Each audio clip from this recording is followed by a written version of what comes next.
Hi guys, this is Pilleater for another podcast. I haven't done it in a while, but today I have on the show is Claire Khaw. Is that correct? Yes, hello. And that's you have an active presence on Twitter and you have a blog spot, correct? I do. Oh yes. It's called Voice of Reason. The older one on gender relations is called Battlefield of Love. And my latest one is called The Radicalized Rabbi, which is to do with Jewish affairs, Judaism, Israel, anti Semitism, that kind of thing. Hmm, interesting. I actually recently discovered you from a friend by the name of DJ, and I'm afraid I don't know him. Should I he's know? actually, well, it's weird. He kind of goes by different names, but I call him DJ. He's kind of an anonymous person, but Okay. previously I had a website which was called asianarianism.com, and then I downsized the website just for pilleater.com. And for my own background, I was very interested in the Asian studies and far right sphere, and I kind of compiled that into some of my own books. And since then, now I'm just been independent blogging and kind of doing my own YouTube stuff. But Right, from you've written books, have you? yeah, I have a new book out, which is an essay collection. It's in the first proofread, so it's not. It's kind of on. You could buy the proof copy, but it's not for retail yet. But it's Okay. just essay collections of things of the alt right and things about race relations. hmm But for most people who don't know you, how would you introduce yourself to someone who just stumbled upon you on the internet? Um, I don't really agree with the right-left classification. So I suppose that the real shorthand would be a nationalist, in the sense that I want my government to defend the national interest. And although I wasn't born in the UK, that there's lots of things I think the British government is not doing that I think should be obvious to any government wanting the best for its people, including controlling immigration. I know that a lot of people think, oh, but she's an immigrant too. She wasn't born in this country. But a lot of non-white people in the West are also concerned about immigration because they think, hell, why do you just let anybody come in? We wouldn't allow it in our own country. So why are you letting, just anybody come? And it just seems crazy. Um, so that's one of the things, when immigration is so bad that you have immigrants saying, "Hey, um, something's wrong here. Something ought to be done." So it's that kind of thing, really, that I'm trying to highlight. But of course, I guess white people, when they complain about immigration, are told they're racist, and then non-white people who dare to complain about immigration are told that they're immigrants and have no right to complain because they're immigrants. I still remember seeing people, black people, and they go on game shows, and somehow the subject of immigration is raised, and they say, well, it's not good, it's getting too much, and they're told off in no uncertain terms and humiliated, but in a different way to the way whites who complain about immigration are humiliated, but humiliated nevertheless.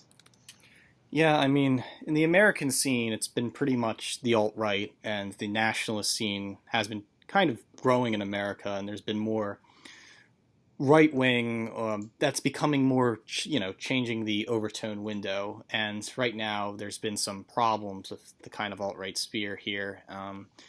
But one thing that's very interesting, a lot of this is happening on the internet, and I have been associated with a group of non-white people. There's this YouTube channel by the name of Hapa Supremacy, used facetiously as a joke, and we What supremacy? Sorry. Hapa Supremacy, like half, like a half person. Oh, It's like you're okay. Asian, and so on this one YouTube channel, it's basically a room of other Eurasians talking about ethno-nationalism and anti-liberalism, illiberalism, and solving ways that the multicultural, diverse, and globalist world, you know, doesn't have answers to, because the only answer they have is egalitarianism. And it seems to me that that there's more of this cultural nationalist culture going around, and that seems to be also infecting the non-white world. As much as it's kind of weird, because it seems very binary to say, well, only white people could be nationalist versus non-whites. That must mean they have to join some kind of communist or multicultural egalitarian party. I mean, kind of to beat the dead horse, it seems like it's very weird. I don't know how to explain it, but Yes, I think people are confused about the terminology. I spent, quite a few years trying to work it out, and I'm glad I joined the BNP because I just found myself, which is, the kind of ethno-nationalist party of Britain, who are now practically defunct. But because I kind of mix in the Eurosceptic circles, which weren't, overtly racist, I just found that when the BNP decided to have non-white members, or when they were made to take in non-white members, I was a perfect token because I thought they'd known me for quite a few years. They knew my views. They felt sort of reasonably comfortable with them. So I was invited to join as part, as a token non-white thing. So I did, and um, well, it's I mean, I haven't looked back since. And the thing is, a lot of people accuse me of, oh, she thinks she's white or whatever. yeah. And it wasn't because I thought I was white, because I was always being reminded of the fact that I wasn't white. But the point is that it doesn't matter what color you are. If you hold a territory and you see lots of, people coming in, going to the front of the queue before you, you're bound to feel a bit anxious and maybe a bit aggrieved. It's like somebody queue jumping. Be waiting for something, and then somebody comes in front of you, and you think, what the hell? What was going on? So um, what I've discovered really is that people also want this sort of visual thing. It's like you go to Japan and you want to see people looking Japanese and being Japanese, and you go to Africa, you want there's certain expectations, and this visual landscape of the racial composition of any particular country makes people comfortable, even though you're not actually a member of that race. I remember going to New England, and I thought, wow, this is so white and nice, and this is Christmas cardy, and what I think white people should be like, that kind of thing. And so if I go to Texas, I would expect to see cowboys. I mean, I know they probably it's that, and if you go to China, you expect to see Chinese people, and if you suddenly see lots of Africans or Asians, you think, what the hell's going on? And you don't even live there, but you kind of want the sense of visual order, and I think there's a lot that Well, people can't quite it's weird describe because with their today paper on. in the American situation, because America is pretty much the center of all the globalist and kind of strange multiculturalism and egalitarianism going on, and it's odd enough that even though half the American public, white America, voted for Donald Trump, there is this kind of elite or white middle class that has pretty much given up on relationships between white reproduction. Most white women in America today are feminist, and most kind of antisocial or Christian minded white males get appalled by that. And what's been happening is some of the liberal or elite classes,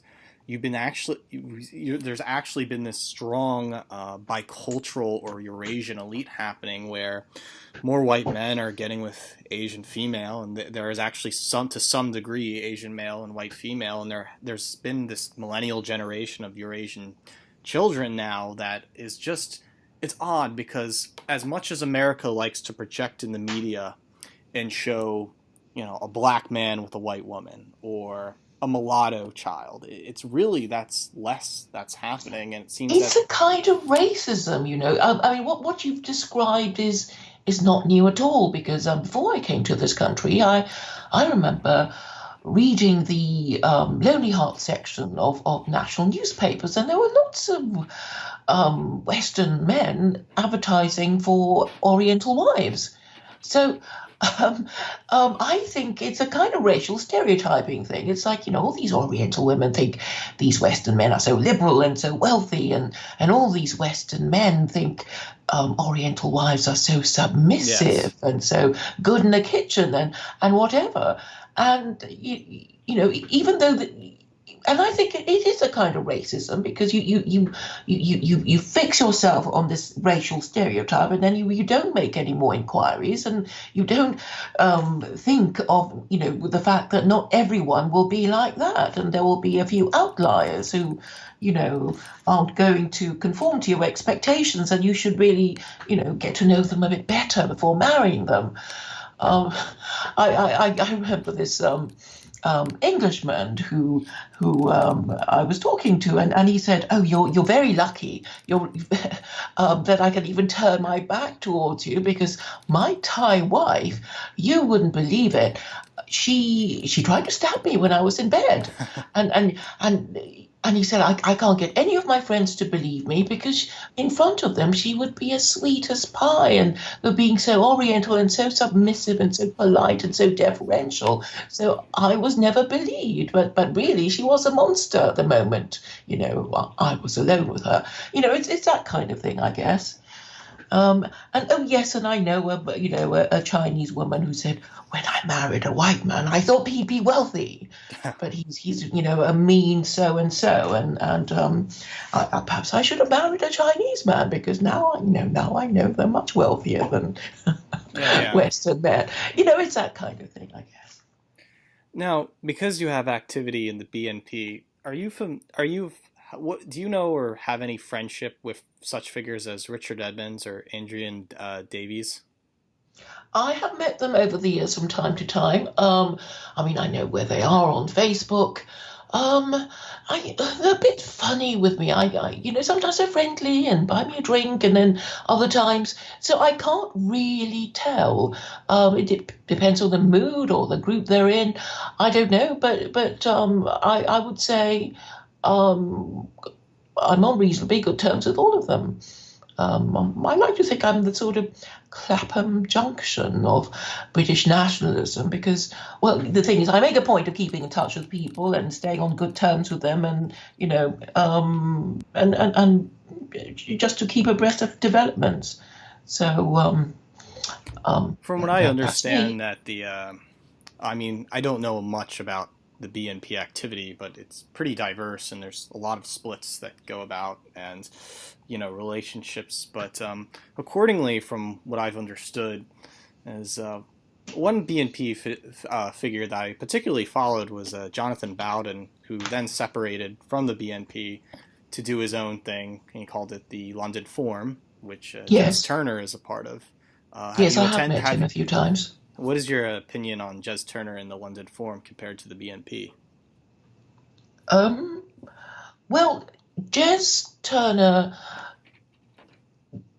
arranges talks. So you know, if you want, you know, the intellectual foundation of nationalism, he'll get a whole bunch of speakers, and you can go and listen to them for the whole afternoon. It's that sort of thing. But for reasons unknown to me, I mean, I was actually invited to give a talk, and then suddenly on the last day they accused me of all sorts of things, and then I wasn't allowed to go. And then they never tell you what you did wrong, and so it's kind of a bit annoying. I mean, I'm not the only person it's happened to. Suddenly people are just sort of blanked, and they don't know why. Just because Jez decided they didn't like them anymore. You mean I there's a don't lot of know. preening or some high school mentality going on, or there's some secret Freemason society or Well, something? I don't know because there is always a suspicion that the organizers in um, nationalist organizations are, probably state-sponsored people, because, what better way to keep tabs on everyone than to organize these meetings, and, and have everybody's address and contact details and, background and stuff like that. So, and it has happened in the past before. But frankly, I don't think people really care. It's like they want to go to meetings and there's a bit of excitement, um, Well, there was a going recent from place to docs. place, and The Hope Not Hate guy came in, and some of the people like Stead Stedman and Greg Johnson were doxed by an Antifa type with a camera on his body, which I find unfortunate. I mean, in here we also have the New York Forum, which was directly influenced from that London Forum style, and now that has been kind of infiltrated, and it's been kind of very strange. The Freemason organized, because I've attended some of them. It's just very hard to, now that there's people spying, and that some nationalists, as nationalism grows, it becomes more hard to do secret things, if you know what I'm saying. yeah, I mean, it's bound to be infiltrated because, the government is it's so nervous of everything. But then, hell, they keep tabs on us anyway. The CIA is Facebook, isn't it? So they can't, get every one of us. So, but I suppose, my advice is simply to pretend that everyone's listening every time you speak about politics, and not, say intemperate things. Mm. I mean, that's how I play it anyway. I mean, even in, private messages and things, I have this idea that somebody can just cut and paste anything I say, even though it's supposed to be private, and then the next day it's out. And I don't have the desire to say, terrible things about anyone anyway. So, maybe that's how to play it. Just don't say anything that you'd be ashamed of. It's just briefly going over your blog. I've actually been reading some of it as before time. I mean, I find it really interesting, some topics, especially about, the Jewish question, Western decadence. I think those are very interesting. Is there a particular blog post that you'd like the audience to know about, that, it's a certain subject that you would like people to know about? Because I'm just looking over and I see a few days ago, Assad didn't do it, and Reality of Blood and Soil and Race. It seems like little tidbits, like a diary that happens on your blog spot on Voice of Reason. Yes, I suppose I really just say the same thing in different ways, with the background of whatever current news item it is. I think the one that I'm sort of slightly proud of is the one on class and gender theory of Western decline. I mean, that's really just bullet points, but I think it has quite a few hits, and it does kind of sum up briefly what I'm trying to say, which I do say in different ways in different places. So I'm basically saying that Western decline can be attributed to feminism and standards of sexual morality and the desecration of the institution of marriage, and that was caused by people no longer practicing their religion. And that's why Western Gentiles feel exploited by the Jews and invaded by the Muslims, because they're no longer doing their thing of marrying and having children and bringing them up properly, and that kind of thing. How did you first become aware of the Jewish question? Because everyone comes from a different angle on that. Well, I suppose I just well, because white people go on about it. Well, Chinese people never go on about it.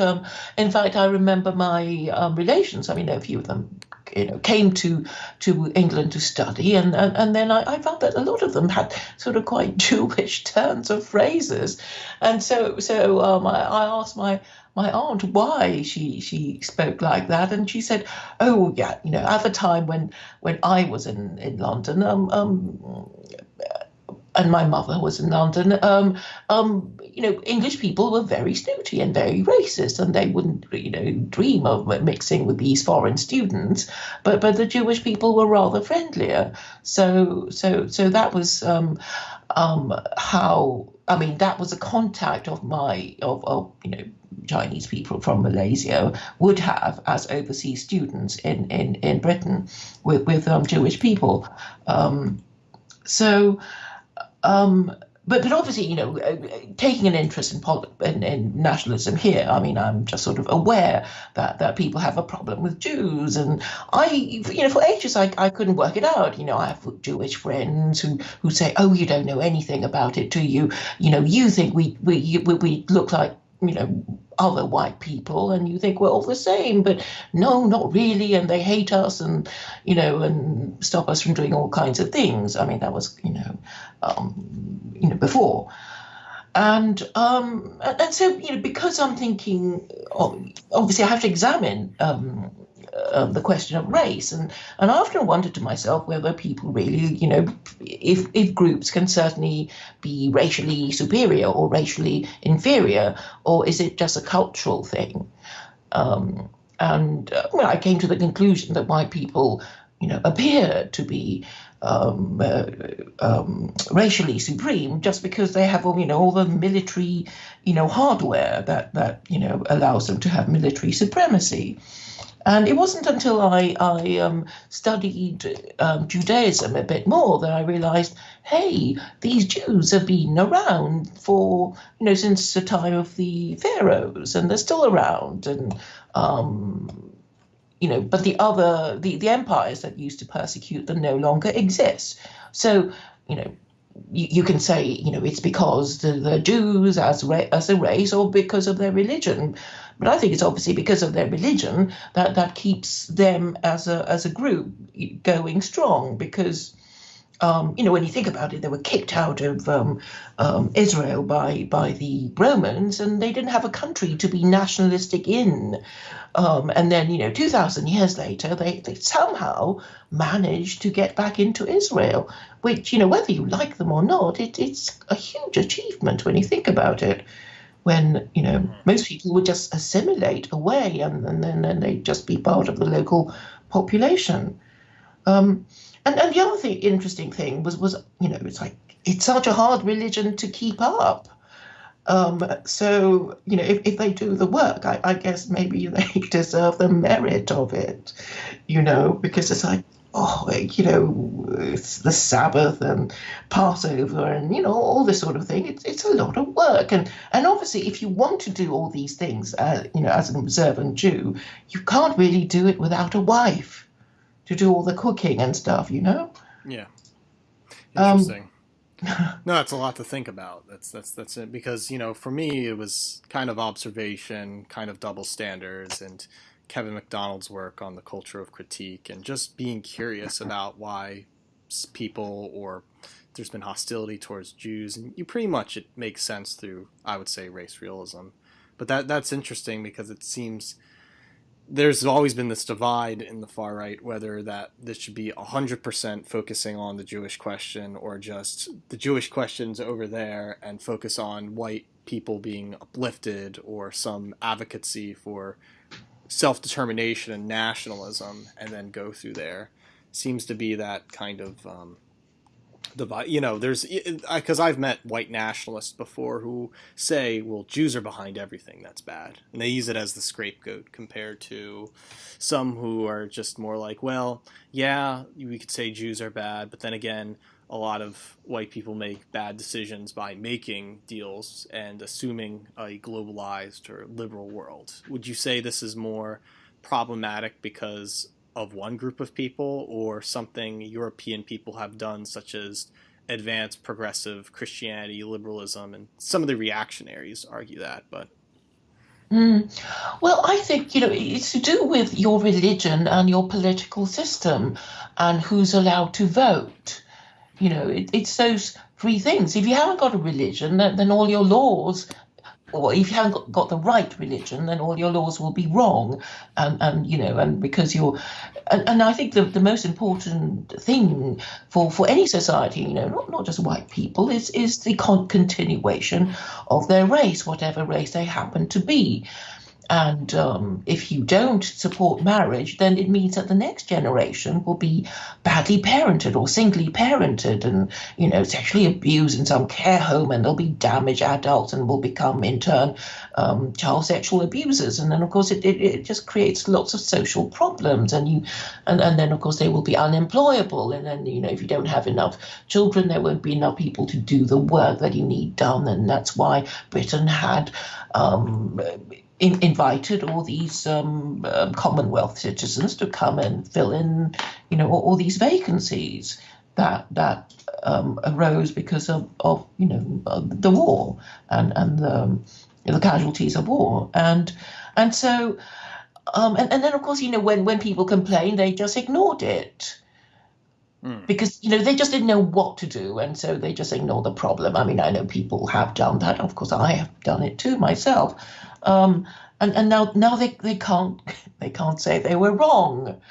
But I don't think it's in a way that much of a disaster, because it's not like it's only one country that's done it. It's like the entire West has done it. New Zealand, Australia, Europe, America. It's like you're on the same boat. Yeah. Kind of thing. And so, it's just time to think about what went wrong. And I mean, one of the things about, marriage is that if you go back to ancient times of Greeks and, the ancient Greeks and things, they wanted women to have lots of children in order for men to have an heir and a spare, so they can send them to war and conquer new territory. And if you did something terrible and lots of them died, there'll be kind of more in the pipeline. But obviously, if most of them are killed, and then you can't renew yourself or can't replace yourself quickly enough, then that's kind of the end of you. So, I mean, that was, really the moral imperative of marriage. But, over the years, I've been trying to explain it to people, and they were just saying, no, thank you. We don't want to do that. What a terrible idea. We don't, with the idea of getting married, quite a lot of people, it's too late. They don't want to. They're too poor. They're gay, and they just don't want to. Mm. I mean, yeah, it seems to me that a lot of what's really popular right now in the right wing sphere is, talking about decadence and saying how things bad are. But at the same time, throughout all the talk about decadence, people also imagine a good utopian world or a golden age is coming.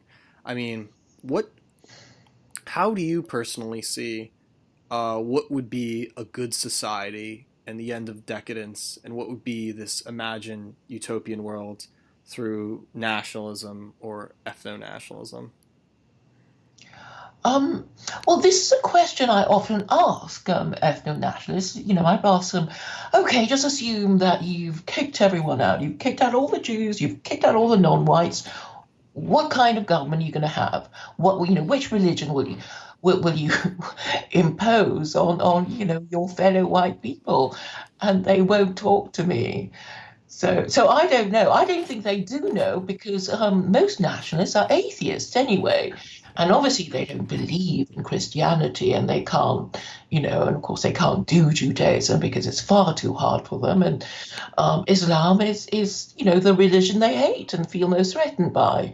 So I imagine that's a reason why they won't talk to me.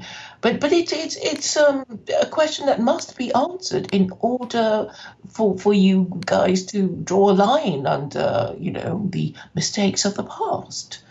But I know it's hard to admit that you've been wrong. Interesting. Yeah, yeah, yeah. That's because it's now being discussed. I mean, in the American scene, ever since Richard Spencer proposed an ethno state, quote unquote, it's been something in the media to talk that, well, if you're for the alt right, you want a white ethno state, and you want to kill people and exterminate them and throw them out. And it just seems now that the word the alt right has become a household term, and it's also there's been some depression because now it seems like the alt right has been collapsing in the American scene, and people are trying to rebuild the brand, whether that's meta right or some esoteric white nationalism that Countercurrents is doing, or going back to blogging online. But there seems to be real deep talks online, especially that I've been on the Luke Ford's YouTube channel, and Luke Ford is he has a Jewish alt-right thing going on, which I think that's very fascinating. What do you think about Jews who have alt-right sympathies or are in favor of ethno-nationalism? Well, quite a few of them do, because they know, they're now realizing we let all those Muslims in, and they're even more dangerous than the anti-Semitic socialists and the anti-Semitic far right. They actually cut off our heads and blow themselves up, and they're really scary. And it's kind of too late now. They're all here, and Melanie Phillips has been very good. I attended a talk by her on Thursday, and she was saying, telling off these liberal Jews, saying, don't sneer at people who want Brexit, and don't call anyone racist for expressing concerns about immigration, because we've got our ethno-state and they haven't. And if we've got ours, why can't they have theirs too? And you can find it. I think it's online anyway. The gist of her speech, which I thought was quite moving. She's the only one who will say these things. But she started off on the left. She started writing for The Guardian, and then when she reported the truth, she found herself increasingly ostracized, and then eventually she had to leave The Guardian and work for The Times, and then eventually she worked for The Mail, and then they got rid of her there too. But anyway, she's back at The Times now. Interesting. I mean, a lot of people But a lot of them are concerned. But I think... another thing that Melanie Phillips was saying was that she was complaining that everybody seemed to think that Jews were left wing, and then she listed a whole bunch of quite socially conservative Jewish organizations, and was saying the media doesn't give these organizations enough attention. And then I thought, it's the same with Gentile organizations, for marriage and that kind of thing. What they seem to be doing is to pretend that anyone who's a social conservative is a fascist, and there are very, very few of us. So they turn us into freaks. Until we won't fight anymore because we think we're so outnumbered that it's not even worth fighting. But as far as the EU referendum in the UK was concerned, we won. We got Brexit by I think 2 million votes or something. So yeah, I guess it's sort of 50-50. So it's winnable. That's what I'm saying. It's winnable. And so we're fighting, but of course the media are trying to give the impression that the fight is hopeless. Don't even bother because you're just going to get crushed. The other thing about the political system is that nobody who's male and in a senior position in politics will address the question of feminism, and that includes Trump. So and if you don't address that, you will never get it together to turn the tide back. That's my view anyway, because what we've discovered about Brexit, about the EU referendum, is that the women want to stay in and the men want to go. Yeah, interesting. I mean, do you consider yourself more as an artist or something greater than that? It just is a personal question. I don't think I'm an artist. I just go on and on about the things I do. I mean, hopefully it's entertaining and people get what I'm trying to say. But most of the time I find that they pretend that they don't understand what I'm saying, and that's infuriating. It turns out it's like some people like Jonathan Bowden, he would talk. He's super intellectual, but he was himself, an actual, artist and writer, and did creative fiction. But as well, he got a lot of the nationalist message across by being this eccentric avant-garde type. And it seems to me that when you're an artist, you kind of become this fringe eccentric. And as you were saying before about how the media will portray you as some kind of person full of hate, it's as if that when you make that line, away from the normative culture, you become this eccentric artist, and only a few people or intellects understand you. Yes, I mean, I try my best to simplify the message so, the ordinary person in the street can understand me and, is in no uncertain terms about what I'm trying to say. So, yeah, I mean, I do try to distill everything I want to say in a tweet. But with 280 characters now instead of the previous 140, my job is made slightly easier. But I don't know if anybody reads them or enough people read them. But I can only try. I also noticed in one, I found a podcast of you online with E. Michael Jones, and it's funny because E. Michael Jones is actually from the same area where I am in Philadelphia. He got his doctorate from Temple University.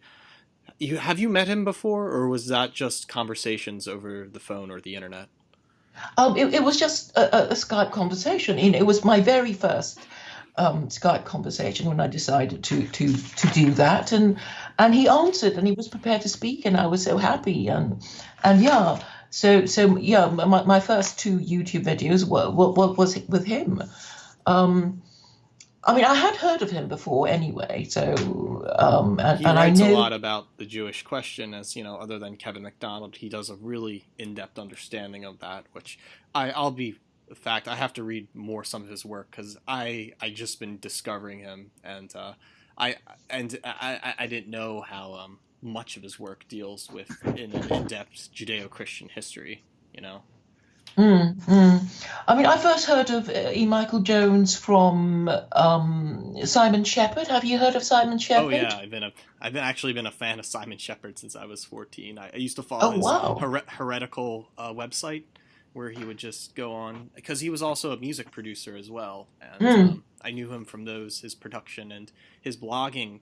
The reason why I ask you an artist because Simon Shepherd has that artistic fringe quality, even though he may be talking about nationalist ideals. He always was this kind of, if I could put it in my word, shock jock. He kind of always wanted to get a kick out of, talking about Anne Frank or how bad women are. And he actually went to jail for it, for saying, the hate crime laws over in Europe are just so crazy. he's just a harmless eccentric. That's It right. breaks my heart to see him treated, in that terrible way. And um, so, okay, says a few rude things about, whoever. Who cares? Just ignore them if you don't. It's. But anyway, they have to put him in prison and fine him and that kind of thing. Um, Because yeah. here in America, you could pretty much say whatever you want, and it doesn't really matter. It's just who you associate and who you make money with, people get upset with, and that's the only thing. But yeah, it's just terrible that I've heard that if you deny the Holocaust in Europe, you get fined or you just immediately go to jail. So that's kind But of. there are no Holocaust denial laws in either the States or the Mhm. UK. But they're trying to make it as if there were, Holocaust denial laws. So the latest is Alison Shabler, who obviously denies the Holocaust in her songs and things, but it's not a crime. But Yeah. they're trying to persecute and prosecute her. I mean, pretty much the only common sense, if you want to say quote unquote Holocaust denial academic work of, I mean, for one, there was Norman Finkelstein's The Holocaust Industry, where he talked about, Israel or the Jewish community in America are using the Holocaust as exploitive tools to promote wars in Israel, which in a way is not technically Holocaust denial, but he gets the point across why you would revisionize the Holocaust or do Holocaust revision because of the ridiculous claims of human lampshades or trapdoors from an electric, and so there's a Mm. lot you can open up. There's a lot of can of worms you can open up, but at the same time, a friend showed me an article about a few days ago. And it was a Jewish friend of mine.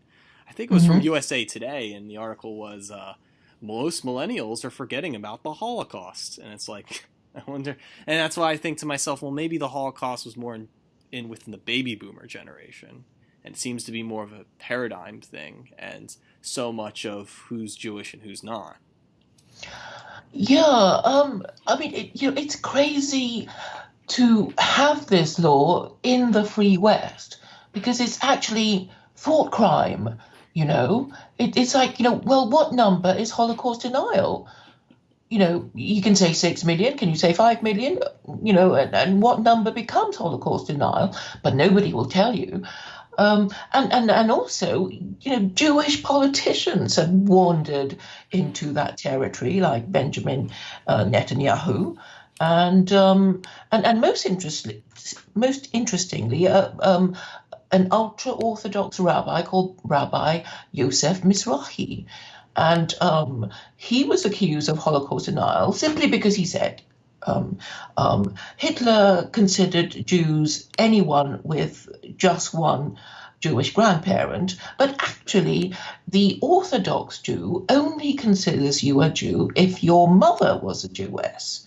So actually, in absolute terms, the number has to be seriously revised downwards. And so he said, only 1 million Jews died, properly, proper Jews with Jewish mothers, and he was made to apologize for it, Mm, you know.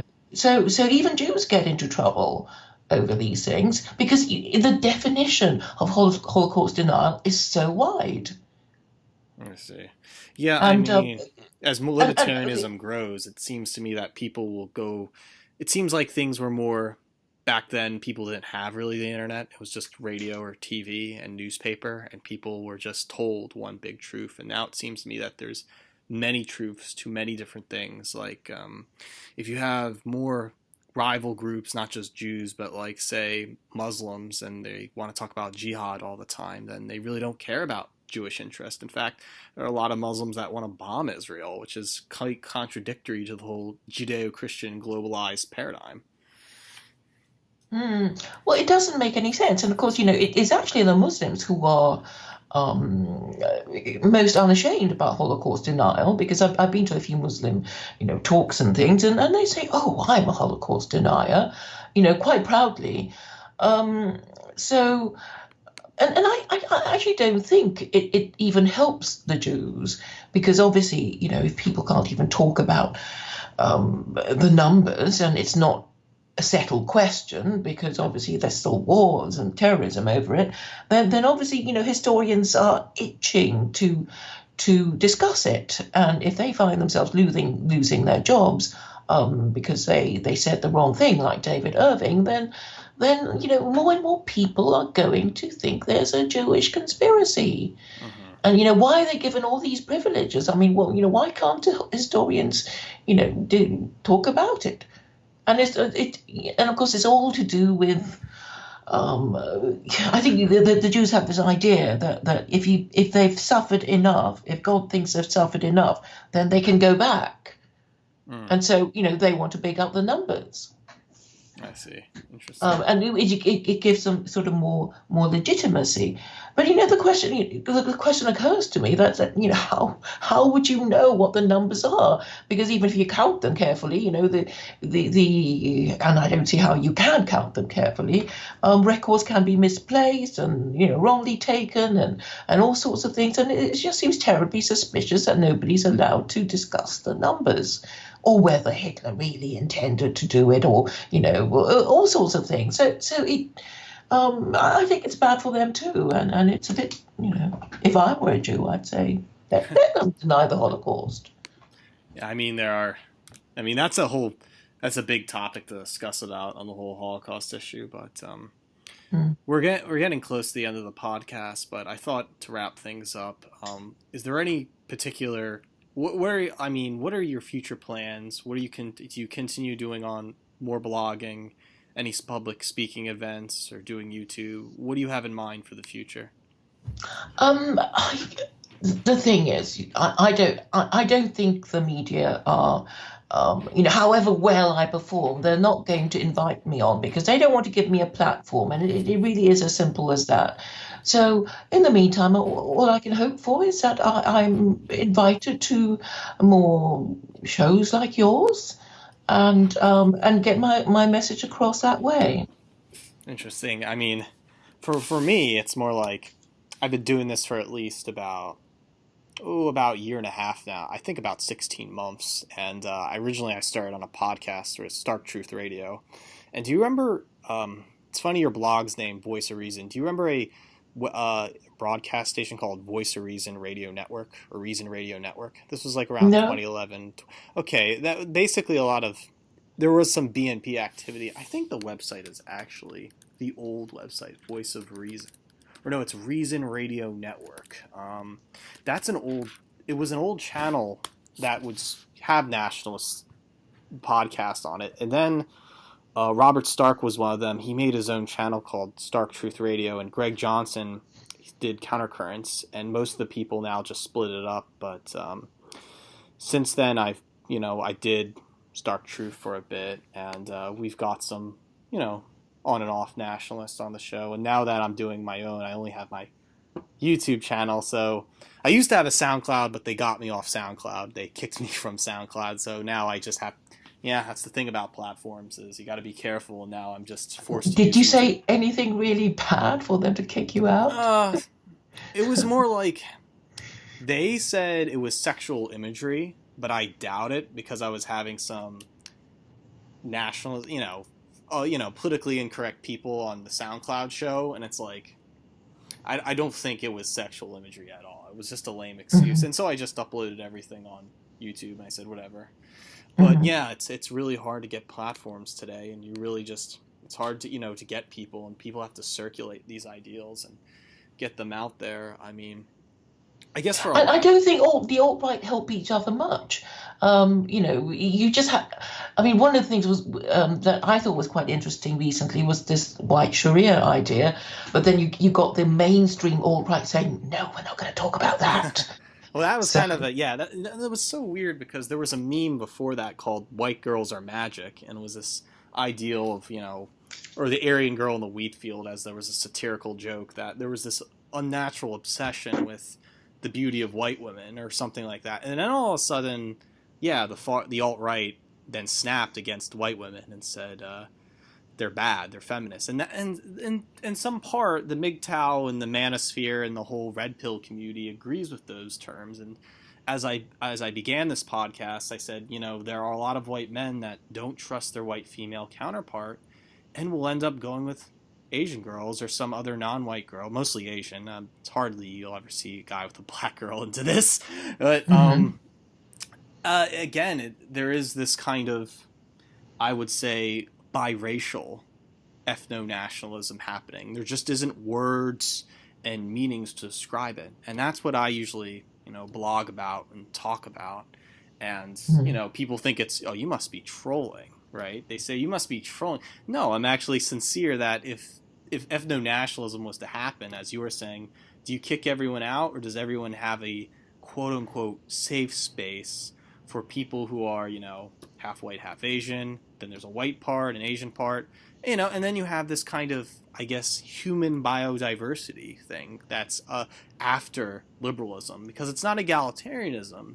It's basically this respect of the nature of human beings mixed in with free libertarian associate with people who are like you, and then create families and institutions on that cultural Mhm. backgrounds, which I'm kind of trying to find the words for. I think, and again, I think this is all developing because you ask a normal white nationalist and they're like, well, it's either me and all the other non-whites, you gotta gas them, something that sounds like a Hollywood Nazi type. But Yeah. The thing is, you won't be able to do any of these things if you don't get into power, and there's nobody, above you prepared to help you because in Republican Rome, they have this sort of system of optimates and populares. So the optimates would be, representing the elite, and the populares, politician, would be representing the plebs.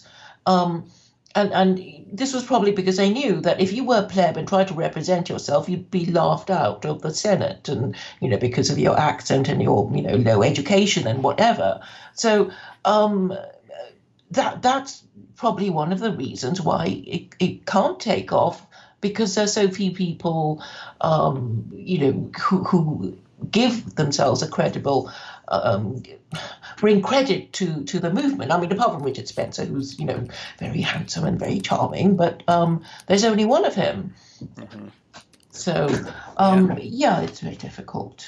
So. it is. But there's nobody above you prepared to help you, which is, the heart of the whole kind of religion morality thing, you know? Mm. It's yeah, powers, and I think through metapolitics or some kind of small. People say Freemason. I'm more like intellectual niche community where you. I mean, there are different approaches. You could talk about how Richard Spencer goes out on college campuses and change minds. You could say people like Matthew Heimbach once went into the street and tried to get people on the political side and on the street. But then there's intellects like Greg Johnson of Countercurrents is more everything's behind a computer screen. You have to find the stuff on a library, read books, and then through intellectual persuasion, people change their mind and then assume this secret agent policy. But again, it's like, yeah, maybe eventually down the road within 10 or 15, even 30 years, you might see a nationalist candidate in America. I mean, you're close to see that with Donald Trump, but I think Yeah, it's what just going to happened get, to Steve Bannon? He's gone quiet, hasn't he? well, I think he's gone quiet, and there's some other people say, well, the neoconservatives are still in the American system, and a lot of critics of Trump say, well, he said all this stuff about building a wall, but he hasn't built it, and it's more like, but the only thing I care about Trump is that at least that metapolitical ideal that half the nation knows about the liberal problem or the liberal sickness of egalitarianism. And so what's happening is most young people or millennials are trying to change that baby boomer narrative so it could be more like what we're talking about or some human biodiversity illiberalism thing. And that's what I'm hopeful in the future about. So, Hmm. but this has been a good podcast. Thank you so much for being on, and It's been a pleasure. we'll stay in contact. Thank you very much. I hope so. Okay. Bye.